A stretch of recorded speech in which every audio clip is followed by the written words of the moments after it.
Hola a todos, qué ilusión estar aquí otra vez con todos vosotros. Qué valientes sois maravillosas, todas las que componéis lo que de verdad importa, todas las personas que les apoyáis y que hacéis que este congreso vuelva a existir. Yo me siento aquí en mi casa, es parte de mi familia. La historia que os vengo a contar no sería la misma si lo que de verdad importa no hubiera llegado a nuestras vidas. Así que bueno, espero que lo disfrutéis y que os sirva un poco, ¿no? Ok, bueno, pues empezamos nos volvemos en el tiempo atrás, estamos en el 2010. Yo entonces tenía 25 años, acababa de acabar una carrera que me apasionaba y que creía que podía aportar algo al mundo con esa carrera, ¿no? Estudié Ciencias Gastronómicas en Italia, que era una carrera un poco nueva, de hecho no existe en ningún otro sitio en el mundo. Es como lo que la macroeconomía hace al mundo de la economía, pues esto hacía al mundo de la alimentación. Entendíamos realmente por qué hay hambre en el mundo, por qué hay obesidad, todos los problemas que hay en la producción, distribución, comercialización de los alimentos. Y yo me especifiqué bastante en el tema de semillas y en el tema de métodos de conservación de alimentos. Hice muchísimos voluntariados en muchas partes del mundo y justo con 25 años pues hubo un terremoto terrible en Haití que salió en todos los medios de comunicación y que fue el centro de atención del mundo durante varios meses. Estoy segura de que muchos de vosotros os acordaréis. Fue realmente un impacto, ¿no? Haití era ya uno de los países más pobres del mundo. Este es pues, datos del 2008. Y justo pues, sucede un terrible terremoto que pues, pone ya en absolutos caos y a un país que no se podía mantener por sí solo y que llevaba siendo pues, el foco de ayuda internacional durante muchísimos años y una de las pocas misiones especiales de las Naciones Unidas en zona no bélica que duró 14 años. Los cascos azules llegaron a Haití, un país totalmente destrozado, que no tiene nada para sustentarse y que depende absolutamente de la ayuda a la cooperación. Yo había estudiado gastronomía, como os digo, y en la gastronomía pues muchos de mis compañeros han acabado trabajando para la FAO, muchos de ellos pues son gastrónomos titulados y escriben para grandes revistas de comida, gourmet. Y yo había viajado con esta carrera y había trabajado en restaurantes de 3 estrellas Michelin y había visto pues, exquisiteces maravillosas en muchos sitios del mundo. Y os aseguro que cuando llego a Haití y veo una cosa muy típica y muy tradicional haitiana, el mundo se me dividió en dos, ¿no? Esto es algo que comen los haitianos con regularidad, se llaman galletas de barro, es tierra que comen casi todos los días para no tener los dolores que causa el hambre en el estómago, ¿no? Esto obviamente tiene unas consecuencias terribles para el sistema digestivo, pero hay que matar el hambre, ¿no? Este es el nivel de pobreza que hay en el país. Ok, Haití comparte la isla, la española, con República Dominicana, destino que muchísimas personas van a conocer, ¿no? en sus vacaciones. Y yo voy a parar a la frontera sur de Haití con República Dominicana. Hay 4 puntos fronterizos en la isla. Esta frontera que está ahí con Pedernales, la ciudad, el pueblo que está al lado es Anse-à-Pitre, que es mi destino. Me voy a ayudar en un proyecto de reforestación y de métodos de conservación de alimentos durante 3 meses y volvía a Europa después de 3 meses, se supone que para irme a esquiar en Navidad y pasar unas Navidades en familia, ¿no? Entonces llego a esta frontera que resulta que era la frontera más pobre de los 2 países, las más alejadas de las capitales y las más pobres tanto en República Dominicana como en Haití. Y bueno, perdonad, es que no va ahora, ok. Bueno, Haití, aparte de todo lo que os he dicho, que ya es suficiente, encima es uno de los países más desforestados del mundo. La historia entre República Dominicana y Haití no puede ser más antagónica, ¿no? República Dominicana, es que es muy largo, tendríamos que estar aquí, es una ponencia entera, ¿no? Para explicar las diferencias, ¿no? Mucha gente me pregunta, ¿pero cómo puede ser si República Dominicana es tropical, tiene turismo? ¿Cómo puede ser que sea tan diferente, ¿no? La realidad de Haití? pues es un tema histórico, ¿no? Haití era colonia francesa, la llamaban la perla negra del Caribe, daba más dinero a Francia que todas sus otras colonias juntas. Y resulta que en la época de Napoleón los haitianos, los esclavos que se llevaban desde África hasta Haití, que tenían un promedio de vida de 6 años en la esclavitud ahí, pues se rebelaron y consiguieron ser el primer país negro independiente de la historia, ¿no? Y bueno, pues pagaron un precio muy caro porque tuvieron que pagar lo que costó a Francia los esclavos, y desde ese momento tuvieron que empezar a vender sus árboles, sus bosques, y ahora mismo pues ya no queda absolutamente nada. De hecho, tú caminas y estás caminando sobre roca madre, ya no hay ni tierra, ¿no? La situación, como os digo, es terrible. Esto es Anse-à-Pitre. Anse-à-Pitre no tuvo grandes daños por el terremoto en sí, ya que no había casas, estas son las casas, ¿no? Los que tuvieron grandes daños fueron las grandes ciudades, las capitales, ¿no? Puerto Príncipe, Jacmel. Y lo que sí que hubo en nuestra zona fue que hubo muchísima migración de gente que había perdido absolutamente todo y de repente pues, se plantearon qué hacemos aquí, no hay absolutamente nada. Intentaron cruzar pues, a República Dominicana y llegan a nuestra zona, que ya era bastante deprimida, ya os digo que es la zona más pobre, y se encuentran pues llegando, esto es Anse-à-Pitre, que bueno, tampoco se podían mantener, ¿no? Bueno, os he contado todo esto como muy resumido, porque aquí llega la historia, ¿no? Pero para un poco plantearnos cuál es el contexto. Y siempre suelo decir, ¿no? Tenemos muchos voluntarios en estos años y todo es como un iceberg, ¿no? Esto pues, se puede llevar a todos los aspectos de nuestra vida, ¿no? Pero sobre todo cuando hablamos de países así es como muy visual, ¿no? La pobreza es súper visual, nos da muchísimas emociones, pero es un iceberg. O sea, lo que realmente es el monstruo no lo vemos, ¿no? El monstruo es el día a día, es el convivir, es el estar ahí y saber lo que sufre realmente la gente. Porque no es que estén desnudos, ni que no tengan ropa, ni que sus casas no tengan techo. Eso no es realmente lo que hace la situación dramática. Eso solo se ve cuando te acercas, ¿no? Cuando decides meter la cabeza debajo del agua y empezar a bucear, y eso requiere tiempo y esfuerzo. Así que, no sé por qué no va, lo siento muchísimo. O sea, aquí empieza mi historia. Mi historia, pues ya os he dicho, llegó ahí, se supone que para 3 meses, y de repente en República Dominicana, en el pueblo de Pedernales, son 5 minutos cruzar la frontera, empiezo a ver a niños en la calle, niños que yo creía que eran dominicanos porque hablaban perfectamente español, y bueno, pues niños descalzos, sin ropa, metiendo las manos en basureros para sacar comida, y de repente pues empiezo a hablar con ellos y les hago lo que haríamos todos, que es ofrecer un poco de comida, ¿no? Oye, pues ven que te compro un jugo, no habéis comido hoy, y empiezas a entablar una relación normal, cordial, como la que podríamos tener todos, ¿no? Pero ahí es lo del iceberg, ¿no? Ahí es meter la cabeza debajo del agua y empezar a bucear. Y entonces, en esos ratos que pasábamos juntos, mientras que yo tenía mi proyecto, mi vida, mis prioridades, mis objetivos de mi vida personal y de mi carrera profesional, pues en esos momentos empecé a preguntarles más, ¿no? No se quedó en la superficie, sino, oye, ¿por qué estáis aquí? ¿Dónde están vuestros padres? ¿No? Y ahí es cuando se abrió el mundo para mí, ¿no? Empezaron a decirme que no sabían cómo se llamaban, que no se acordaban del nombre de sus padres, vivían en el techo de una discoteca, lo cual les permitía poder saltar cuando venían a violarles por las noches. Y bueno, estos niños habían sido niños esclavos, ¿no? Así que sus padres les regalan porque no tienen que darles de comer. Entonces esto es una costumbre en Haití, se llaman resta avec, quédate con, ¿no? Es una costumbre que está arraigada y que hace que las madres en situaciones desesperadas regalen a sus hijos, sabiendo que probablemente puedan pasar por terribles situaciones que puedan acabar en el tráfico de personas, de órganos, acaben en la prostitución o trabajando en trabajos forzados, pero aún así tienen la esperanza de que puedan sobrevivir. UNICEF calcula que hay entre unos 500.000 y unos 750.000 niños esclavos en Haití.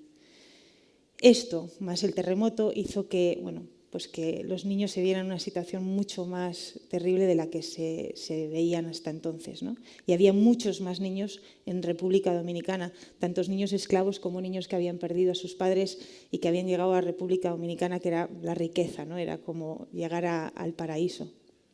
Así que bueno, yo era muy niña, tenía 25 años, era Antoñita la fantástica y entonces pues decidí, bueno, yo tengo dinero, ¿no? Aquí el dinero lo es todo, tengo dinero, he ahorrado, mis padres me han ayudado, tengo una familia que me puede apoyar, voy a dar este dinero a quien se encargue. Estamos hablando del año del terremoto de Haití, había miles de ONGs en Haití, yo creo que nunca en la historia se ha recaudado más dinero para un país, estamos hablando de la frontera más pobre entre República Dominicana y Haití. ¿Quién se encarga de los niños?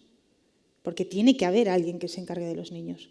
Así que me voy a hablar con el padre Antonio, un sacerdote español que estaba en República Dominicana, primero para que me dijera si era real lo que me estaba contando de los niños, ¿no? Si era real que realmente estos niños fueran niños esclavos, ¿no? Y que no tuvieran nombre, que no tuvieran un acta de nacimiento, o sea, que fueran fantasmas.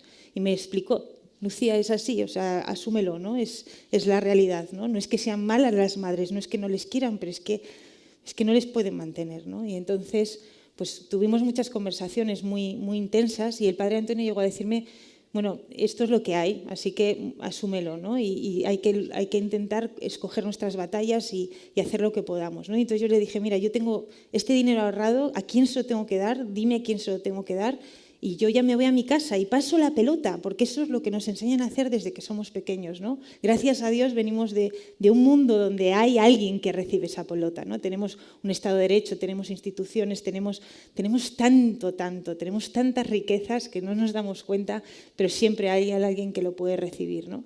Sin embargo, ahí no había nadie y se hizo una reunión enorme, llamaron a todas las instituciones, ONGs enormes, entes gubernamentales, una reunión enorme porque los dominicanos estaban preocupados ya que tenía que llegar el turismo a la zona y querían sacar a los niños haitianos de la calle. Entonces era un problema tener a los niños y querían, ¿no? pues limpiar las calles.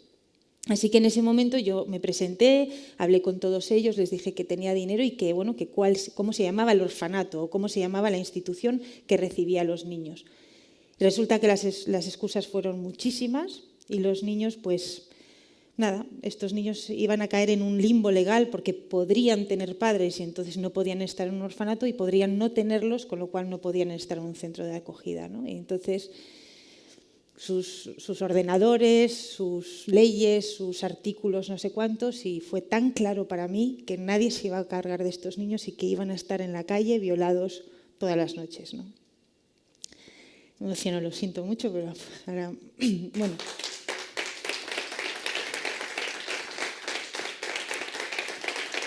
Bueno, la cuestión es que bueno, yo, como he dicho, tenía 25 años y era muy, bueno, mi hermano siempre me ha llamado pijipi, ¿no? Era muy pija y muy hippie, ¿no? En los dos sentidos. Y creía, bueno, pues en la bondad del ser humano, no sé, era muy idealista. Entonces esto para mí fue como dejar de creer en los Reyes Magos, ¿no? Como dejar de creer en la humanidad, ¿no? Como que siempre tienes esa seguridad de que hay alguien que se encarga, ¿no? Y de repente fue tal shock para mí que me quedé pues bastante sorprendida y lo que hace es que te pone un peso enorme en tus espaldas, porque de pronto fue como, bueno, si nadie se encarga y yo me voy a mi casa, estos niños, o sea, yo no puedo borrar lo que he visto, no puedo borrar lo que he sentido. O sea, si me voy a mi casa y cojo ese avión, nunca me lo voy a perdonar.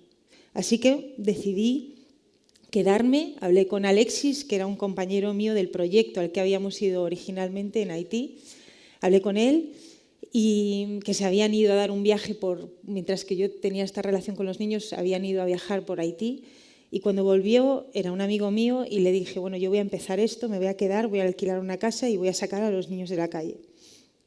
Había muchísimos datos, ¿no? Que empezaban a llegar. Oye, no, Lucía, es que en Haití pues, el índice de población pues, es el segundo país con mayor índice de esclavitud en el mundo. Es que esto, ¿qué te has pensado que eres? ¿No? ¿Cómo vas a hacer esto? ¿Quién eres? O sea, ¿tú qué te crees? ¿Tienes un complejo? ¿Tienes un problema? ¿No? No vas a poder asegurar que vas a poder mantener esto en tu vida. Vas a tirar toda tu vida por la borda. Imaginaros, ¿no? Mi familia. les escribí una carta y el feedback que tenía era terrible, ¿no? O sea, se te está yendo la cabeza, no sabes lo que haces, bueno, mil cosas que te empiezas a creer y dices, yo lo único que pedía por las noches era, o sea, si me estoy equivocando, por favor, o sea, el universo, hacedmelo ver, porque lo único que no quiero hacer es daño a los niños, ¿no? Porque sí que era verdad que si esos niños habían creado armas de protección para vivir lo que estaban viviendo y lo que llevaban viviendo desde que eran pequeños.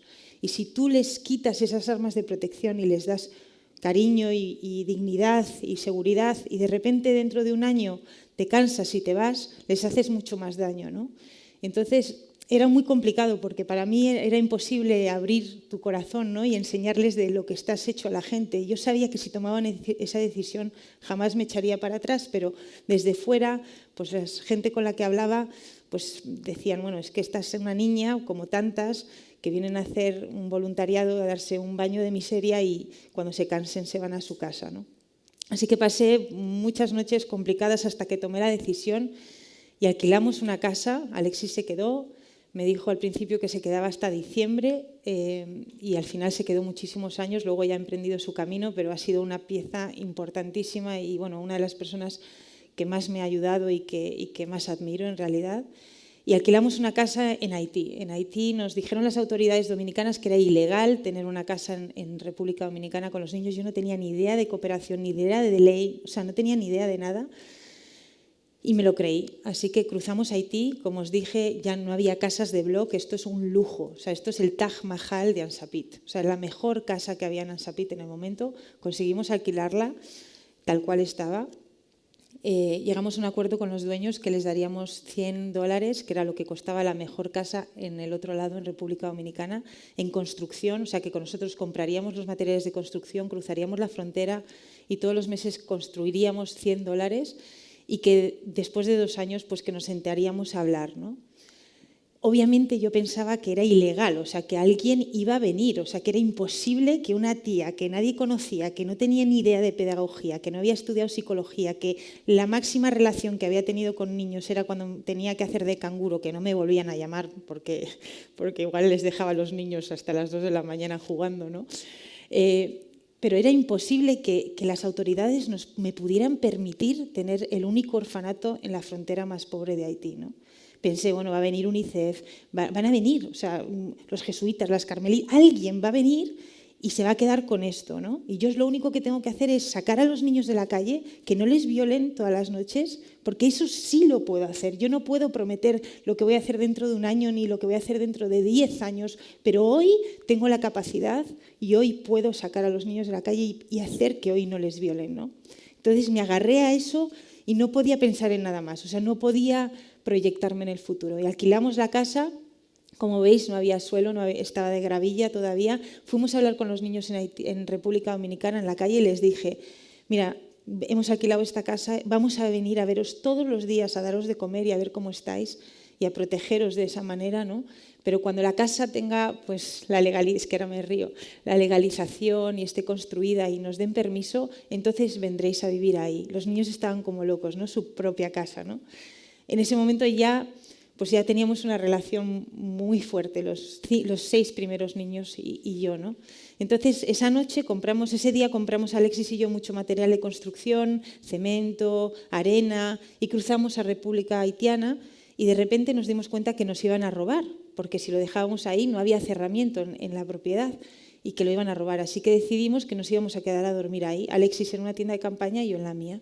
Y cuando la dueña lo supo, nos dijo, o sea, estáis locos, nunca ha habido un blanco durmiendo a la intemperie aquí, o sea, imposible. Así que nos dejó a su sobrino y a un primo suyo con un machete por la noche para protegernos, ¿no?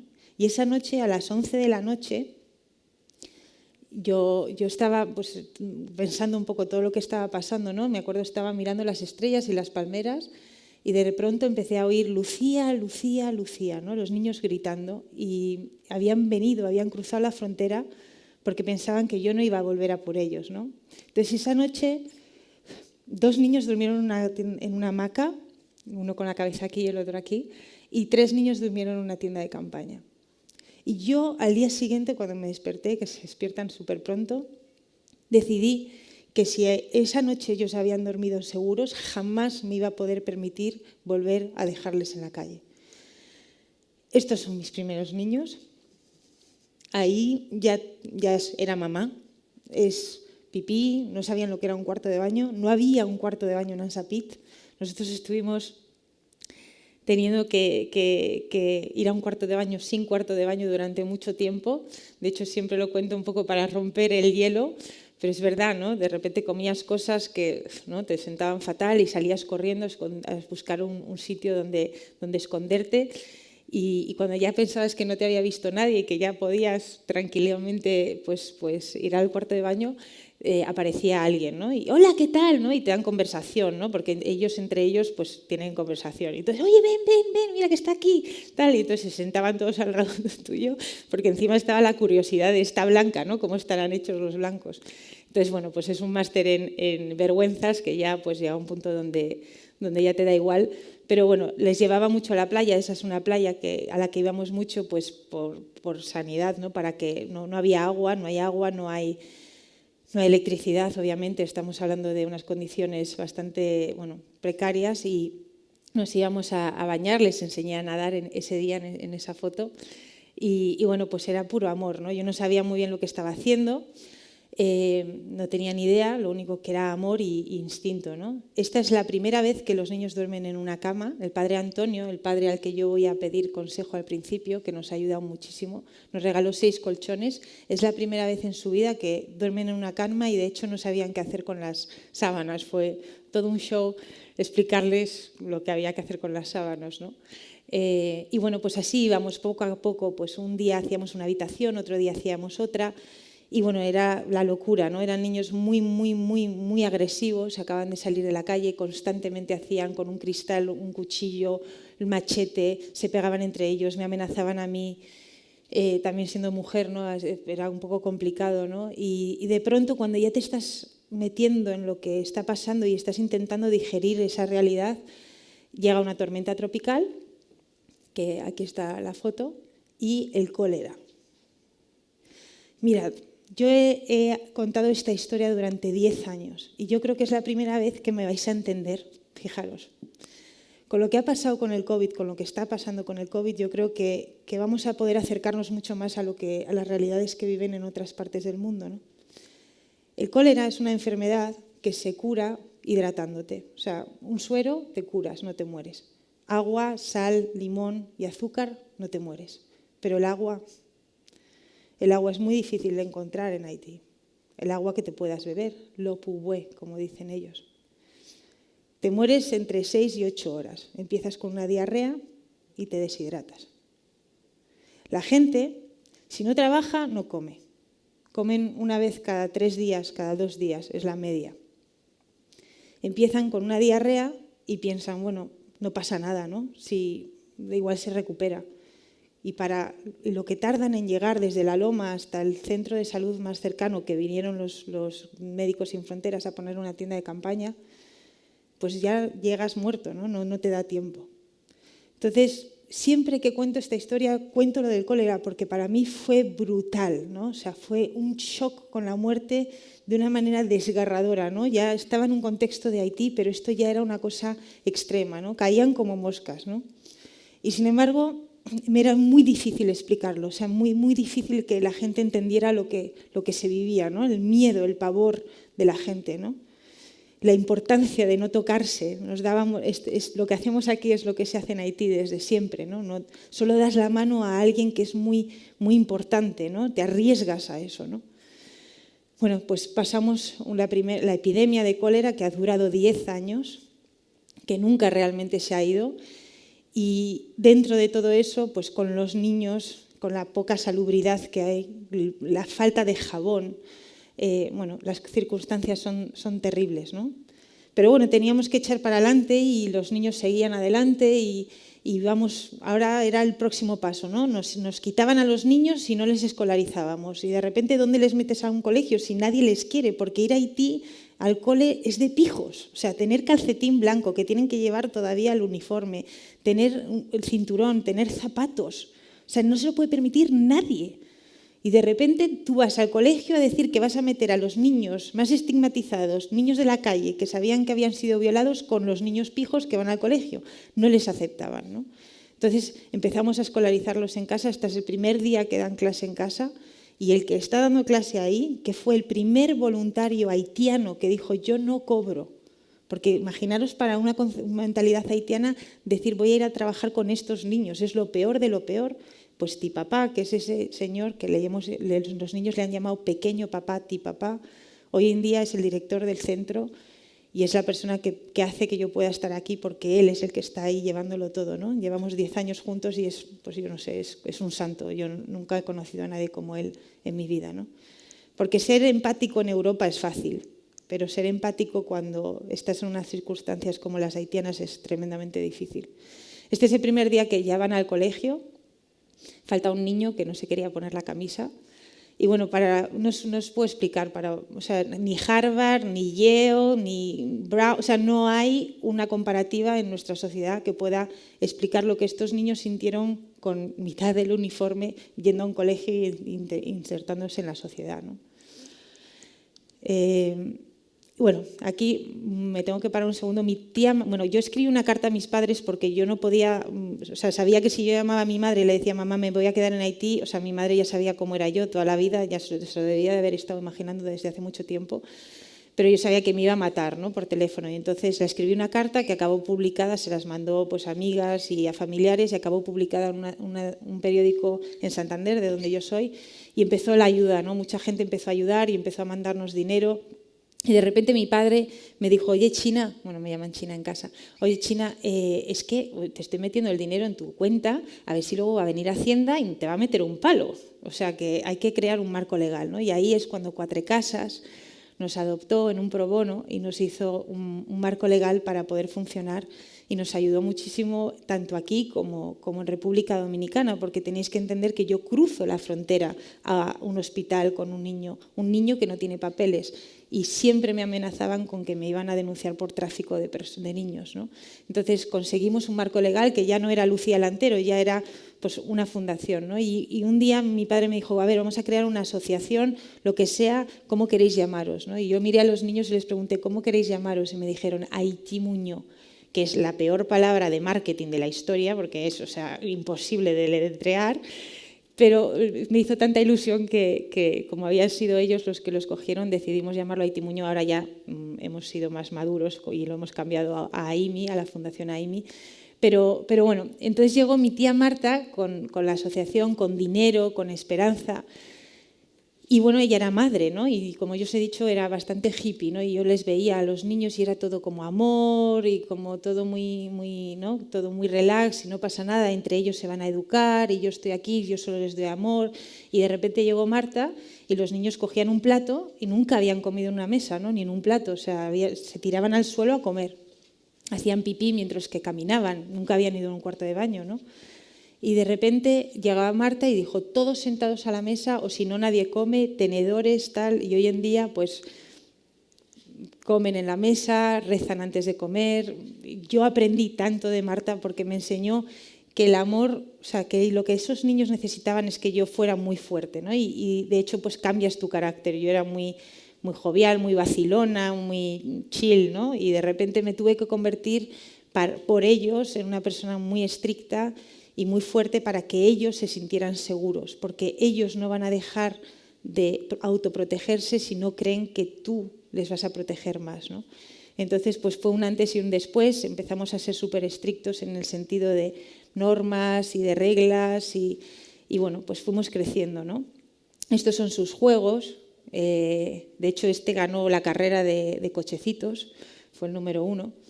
Y muchas veces a mí me preguntan cuando doy una entrevista o lo que sea, oye Lucía, pero los niños de Haití, ¿no?, siempre están sonriendo.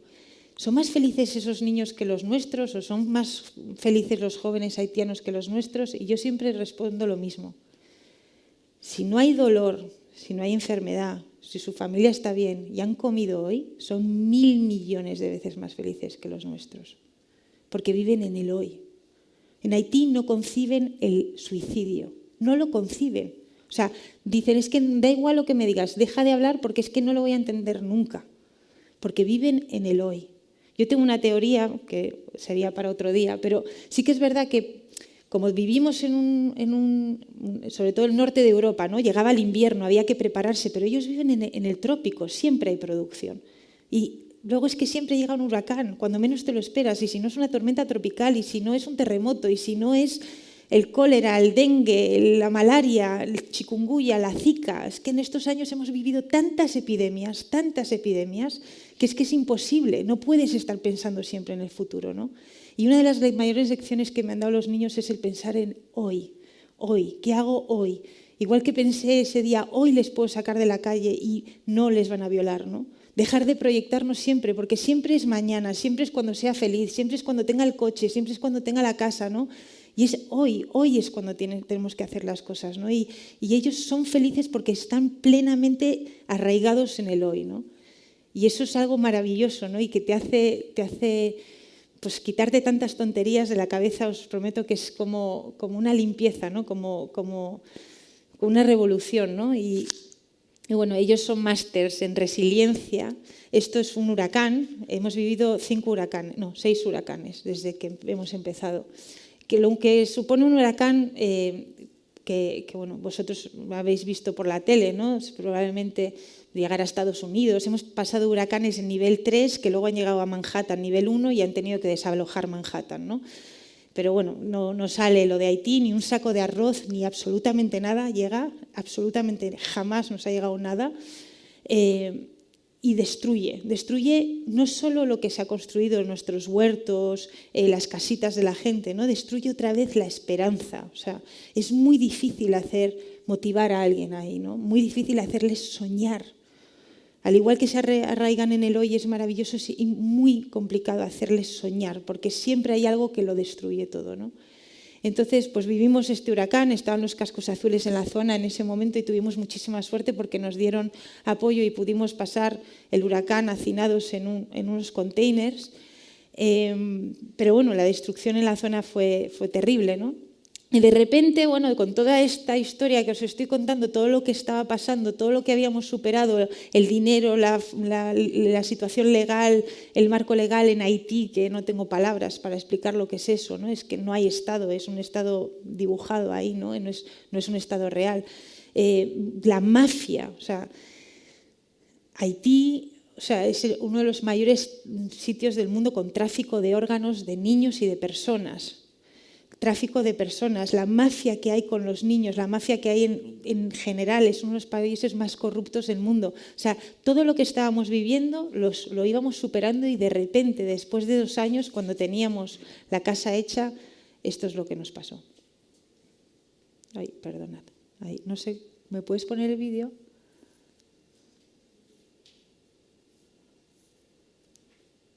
Now, we are facing a vital challenge which we cannot face alone anymore, and we desperately need your help.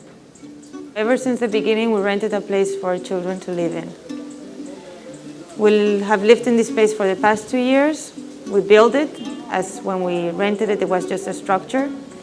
Now, 2 years later, the house is totally built and in perfect conditions, and the landlord has asked us to pay 7 times more the amount that we used to pay until now. This is something we cannot pay. It is much out of our reach and much out of the local prices, so we are forced to leave.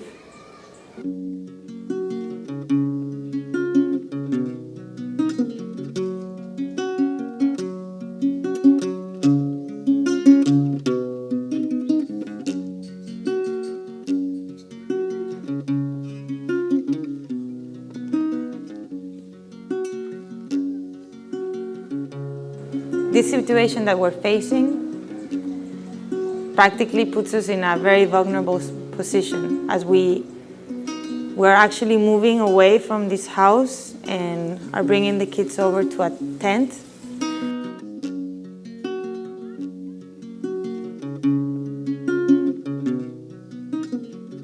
This temporary measure that we have taken to live in tents cannot last forever.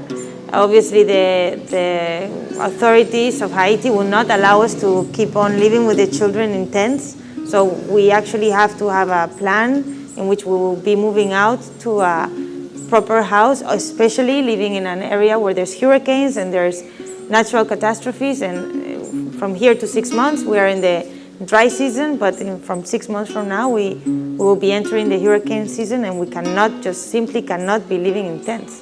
So this is why we need help to finance the buying and building of the orphanage. Bueno, esto es un trozo de un vídeo que hicimos a la desesperada. Mi primo Nacho estaba ahí en esos momentos justo y grabó. Yo, ahí me veis, justo 2 días después me tienen que repatriar a España con un tercer dengue. Fue uno de los momentos más difíciles de mi vida. Los niños y yo nos fuimos con Alexis y con todo el personal a tiendas de campaña que nos pusieron los cascos azules y de pronto pues no teníamos esperanza, ¿no? No teníamos alternativa, todo lo que recaudábamos era para el mes que viene, había meses donde no había dinero y de repente pues llegan las autoridades haitianas que venían a poner el cazo siempre y te decían, bueno, es que no pueden dormir en tiendas de campaña, ¿no? Y dices, bueno, yo feliz, ¿vale? Dame una casa, o ocúpate, o sea, que haya alguien que se ocupe. Y de repente vinieron y delante de los niños nos dijeron que nos iban a quitar a los niños, que iban a venir en camiones a quitarnos a los niños, ¿no? Y el problema es que ellos lo oyeron, los niños, y entonces empezaron otra vez con sus dinámicas que habían dejado atrás hacía mucho tiempo de ansiedad, de dolor, de volver a hacer pipí, de no volver para atrás, ¿no? Entonces estábamos desesperados, no teníamos otra alternativa y mi primo a la desesperada hizo pues, un vídeo que colgaron en Indiegogo, en una página web de crowdfunding. Y yo pues estaba en España, había estado en un hospital y de repente pues empezaba a ver que la gente donaba, ¿no? Que empezaba a donar y hablamos con Arquitectos Sin Fronteras, dijimos, oye, ¿cuánto puede costar construir una casa que UNICEF considere que está bien para ser legal para orfanato, ¿no? Y nos dijeron 45.000 euros y bueno, conseguimos recaudar 72.000 euros en crowdfunding.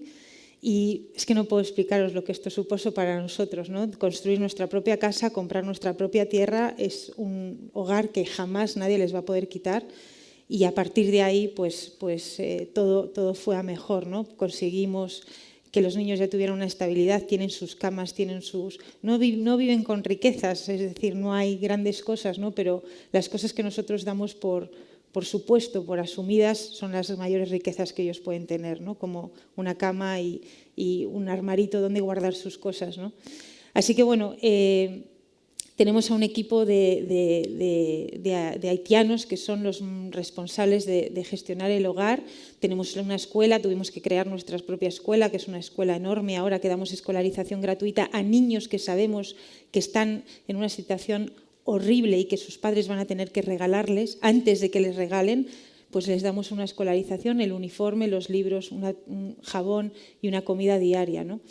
Y bueno, en todo esto que hemos vivido, pues ha habido, esta es la escuela que tenemos hoy en día dentro de nuestra propiedad, que bueno, pues gracias a la financiación de Alphabet Club, pues lo pudimos construir. Y bueno, eso quiere decir que estos niños pues no van a ser regalados, ¿no? Y que nuestros niños se han integrado en la sociedad y al igual que yo cuando empecé tenía que llevar a los niños cantando a plena voz por la calle canciones de Disney, ¿no? Tirin, tiran, para que no oyeran los insultos que se les hacían o los escupitajos. Hoy, 10 años después, ellos son los guays, porque ellos son los que tienen mejor media del liceo. Tenemos la mejor media histórica de Ansapit, de un niño que estaba en la foto conmigo, en la primera foto que os he enseñado, que jamás había ido al colegio, y hoy son como el ejemplo a seguir, ¿no? O sea, es como vivir las dos caras de la moneda. Ha sido como jamás me hubiera imaginado hace 10 años que podríamos llegar hasta aquí, ¿no? Y eso es gracias a muchísima gente, gracias a muchísimo apoyo y gracias a lo que de verdad importa, que me dio una voz en un momento súper difícil para mí y que, bueno, jamás os lo voy a poder agradecer. Sí. Y solo... No te preocupes. Y solo deciros que hay muchas lecciones que estamos aprendiendo con el COVID. Yo he vivido el COVID aquí, me pilló aquí, no puedo volver a Haití, voy a volver dentro de 2 semanas, ¿no? Es muy complicado para todos los que estamos intentando ayudar y recaudar dinero. Sé que hay mucha gente que lo está pasando fatal, que ha perdido sus trabajos aquí, que ha perdido algún familiar, que vivimos con miedo, ¿no?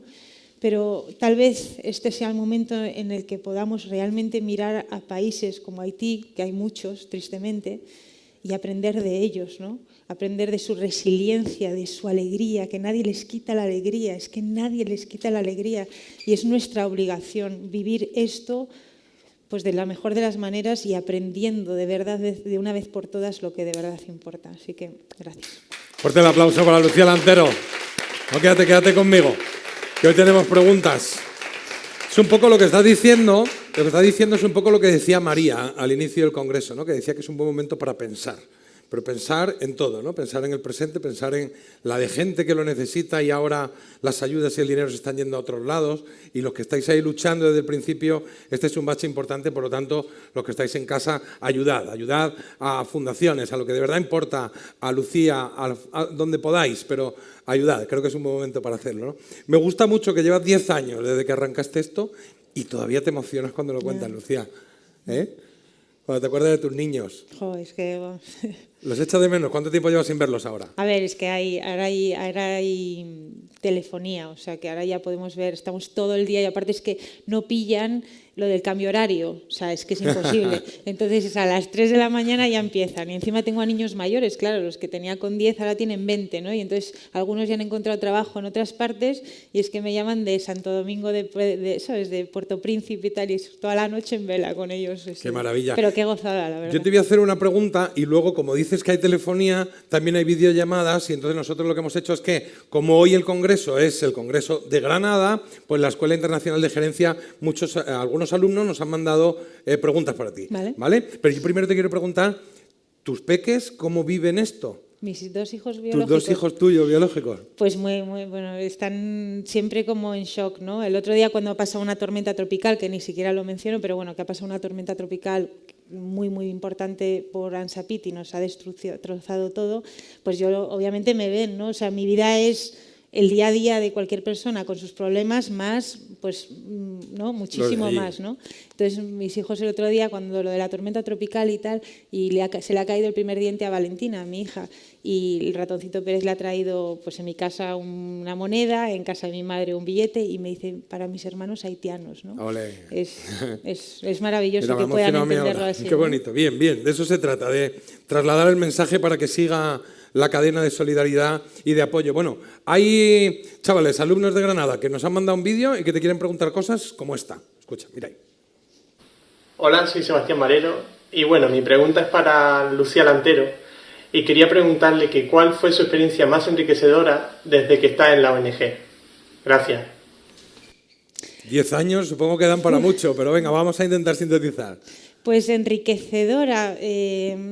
Pues lo que os he comentado de los niños, del optimismo. Yo siempre, con los niños mayores, sobre todo ahora, ¿no? Cuando están mal, tenemos como un código de la mano, ¿no? Que es hoy, amor, muerte, valor y optimismo, ¿no? Y son una de las cosas que ellos siempre hacen, ¿no? Y para mí ha sido como los mejores másters de vida, ¿no? Hay gente que se va a buscar a Buda al Tíbet, pues yo los he encontrado ahí, ¿no?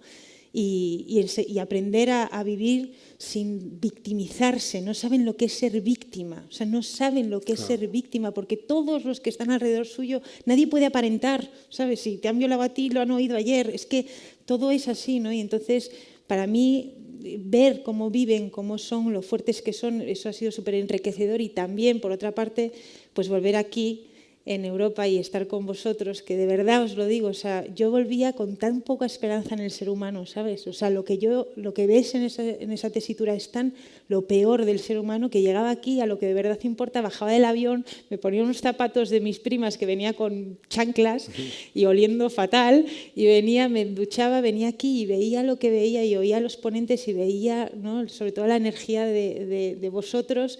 Y me inyectaba, ¿sabes? Me volvía a coger el avión y era como que sí, ¿sabes? Como que todo se puede y y que hay esperanza para el ser humano, ¿no? Claro que sí, hay más gente buena que mala. Lo que pasa es que los malos parece que tienen más altavoz. Ya. Últimamente parece que son más, pero Sí, no. sí, sí. Estamos ahí todos ahí latentes esperando para acciones como esta. Venga, otra pregunta que llega desde Granada. Soy Beatriz Morilla y mi pregunta es para Lucía Lantero. ¿Cómo se puede tener la entereza necesaria para afrontar situaciones tan dramáticas día a día sin que te afecte mentalmente? O sea, mentalmente, que no me ha afectado, no, muchísimo. He tenido apoyo de psicólogos cada vez que venía, o sea, he pasado estrés postraumáticos fuertísimos, pero mira, hay una cosa que es curiosa, ¿no? Que dejas de existir, o sea, es decir, Lucía Lantero, China, ¿no? La China antes de Haití, ¿no? No existía, o sea, yo no me miraba ni en un espejo, yo era la mamá, la policía, el maestro, o sea, yo no tenía un minuto para mí, ¿no? Jamás tenía un minuto para mí, no pensaba en mis cosas, no. De hecho, te daba como miedo decir, pero ¿qué hacía yo antes con mi vida, ¿no? Y entonces, al dejar de ocuparte de tu ego, de ti, ¿no? De tus proyecciones, de tal, lo vives con mucha más serenidad, porque no estás siempre pensando en el ti, ¿no? En el ombliguismo. Y bueno, también tiene sus partes negativas, porque hay que ocuparse algo de ti, porque si no te vas, ¿no? Y los que te rodean, claro, que se preocupan por ti, que también dicen, piensa un poco en ti, ¿no? Pero sí que ayuda, ¿sabes? Un punto medio, que ahora yo creo que lo estoy encontrando, pero sí que ayuda a no estar siempre pensando en ti, ¿no? Siempre, bueno, sino estar pensando en hacer algo por los demás y vivir esta vida y dejar algo, ¿no? Que es que se acaba, o sea, se acaba. Hay que ponernos las pilas y dejarlo un poco mejor, ¿no? Otra cosita para aplicarnos, ¿no? ¿Cómo era lo de los dedos? Que lo estaba pensando yo, ¿cómo era? ¿Verdad? Hoy, o sea, hoy. Amor. Muerte. Valor y optimismo. Optimismo, bien. Oye, tenemos muchas preguntas, pero claro, por el tiempo pues hemos cogido 3. Nos da tiempo a una más, creo. Venga, va. Hola, soy Lucía Almagro y mi pregunta va dirigida para Lucía Lantero. En el momento que tú comenzaste con tu proyecto en Haití, ¿qué fue lo que más te costó dejar atrás y cómo lidiaste con ello? Muchísimas gracias. Duro eso, ¿no? Pues volvemos a lo mismo. Mira, lo que más me costó era el dolor, porque claro, por fuera tú no, ay Lucía, qué guay lo que estás haciendo, qué maravilla, tal, pero claro, tú llevas tu procesión por dentro, ¿no? Y es tu madre llorando, que no duerme, que lo está pasando fatal, tus padres, la inversión que han hecho en tu carrera, en tu vida, ¿no? Y de repente saber que no vas a devolver eso, ¿no? No vas a ser lo que pensabas que eras, ¿no? Aparte de mi carrera me encantaba y era muy buena en ello. ¿Qué estudiabas? Ciencias gastronómicas. Y era como, o sea, lo que te costaba era, por ejemplo, yo pensé que jamás me casaría, me casé, me divorcié, ¿no? Pero jamás pensé quién se va a casar conmigo, ¿no? Con este tipo de vida, ¿no? Pensé que renunciaba a mi felicidad, pero sin embargo me di cuenta que la felicidad no es algo que buscas, la felicidad es hacer lo que sabes que tienes que hacer y que no haya dualidad, ¿sabes? Es como no es felicidad como lo entendemos, es como paz, como una serenidad, ¿sabes? Que es realmente la felicidad eso, ¿sabes? Pero claro, al principio no lo sabes y piensas que estás renunciando a mucho, ¿no? Y que como que es un sacrificio, ¿no? Lo que estás haciendo. Y sin embargo, cuando ya estás en ello dices, joder, pero si es que esto es maravilloso vivir así, ¿no? Que tiene un precio muy alto, claro que lo tiene, pero es que te vas a dormir todas las noches con dolor, o sea, es como los dos extremos, ¿no? La gratitud que sientes, el dolor, las preocupaciones, pero serena, ¿sabes? En paz, como diciendo, bueno, si mañana me toca palmarla y el cuarto dengue me va a llevar para allá, pues me lleva y mira, estoy encantada, ¿sabes? Bueno, habrá un proceso hasta que se llegue a pensar así, porque lo cierto es que sacrificio has hecho mucho. Lo que pasa es que Lucía es de esas personas que no se dan importancia, que cuentan las cosas y parece que, bueno, que ya no se da importancia y dice, joder, lo que has hecho, qué barbaridad. Vamos a mandarle un mensaje a toda la gente que nos esté viendo. Si quiere contactar contigo, como se han quedado algunas preguntas pendientes, ¿hay alguna web, alguna red social? Está la página web de la Fundación, está las redes sociales y yo en el confinamiento me han obligado a hacerme Instagram también. Que es el, que yo en esas ¿Cómo cosas, es el perfil? ¿Te acuerdas? Aimi, ¿al mío? El que puedan contactar contigo. Aimi, A-Y-M-Y. A-Y-M-Y. Sí. Pues ahí pueden hablar con Lucía Lantero. Nosotros te vamos a dar un aplauso muy Muchas fuerte. gracias a vosotros. Gracias por llenarnos de alegría. Quédate la mascarilla. Gracias, Lucía.